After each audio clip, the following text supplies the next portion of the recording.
Let's talk about how changing your behavior can actually help reduce your anxiety around public speaking. So, in this way, instead of just talking about how we can adopt new mindsets, we're going to talk about what you can actually do in order to quell some of your nerves.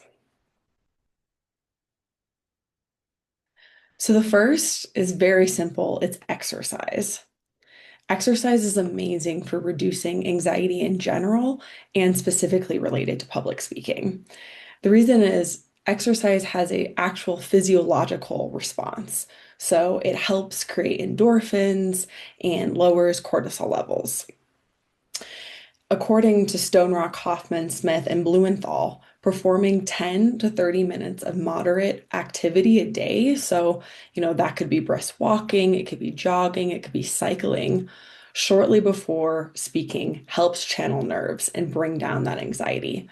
So I always recommend on the day of your public speaking event, make sure you carve in some time to go on a walk or do yoga at home or play soccer or whatever it is that you like to do. If exercise is accessible for you, it's really wonderful to do it the day of your performance. So make sure to try and schedule that in. I also think it's really important to regularly start doing exercise leading up into the performance. That will really help leading in those couple weeks going into it. You're going to feel a heightened sense of nerves. And so making sure it's part of your schedule. Then, if you can see this picture here, Tony Robbins, who is a famous motivational speaker, he is famous for bringing a little trampoline, if you can see there, to all of his speaking events. And before he goes out on stage, he jumps on the trampoline back there in order to help with nerves. And also, he says it brings up his energy. So, listen to the professionals. Next is using your breath. So, using your breath is a wonderful technique essentially where you want to focus on elongating your exhales, or you keep your exhales the same length as your inhales, which is what we would call box breath. And that's what this little picture is of a box breath. But essentially, breathing techniques also hugely help create a physiological response. And using your breath is by far my favorite technique because while you are not able to stand up and do a bunch of jumping jacks if you're in class and you're the 10th person to give your speech and you're really nervous, you can actually use breathing techniques.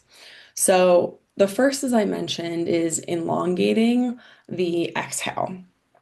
So, what that looks like is you'll inhale, let's count it, maybe let's say 2 seconds. So, inhale 1, 2, exhale 1, 2, 3. Inhale 1, 2, exhale 1, 2, 3, so forth. And you can build up the exhales. So you're holding them for even longer, maybe 4 seconds, maybe 5 seconds. But the point is a down-regulated breath is really when the exhale is the one that's elongated. Box breath here, that again, we have the image of, you will be inhaling, exhaling, and holding your breath for the same amount of time. So I'll walk us through it for a moment. Inhale your breath. Now hold the breath. Exhale the breath. Hold the breath. Let's do it one more time. Inhale the breath. Hold. Keep holding it. Exhale slowly. So now I would like you to either try the box breath with this graphic or the elongated exhales on your own for 3 minutes. You can pause the video and come back. Okay, now that you've done your breath work, let's talk about the last behavior change to do. This is visualizing success. So visualizing success is really fun and it requires you to get really detailed. So the first thing I ask you to do is define. What does success look like for you in this moment? Maybe it's getting through one part of your speech that you always trip up over. Maybe it's the very beginning. Maybe it is receiving applause at the end.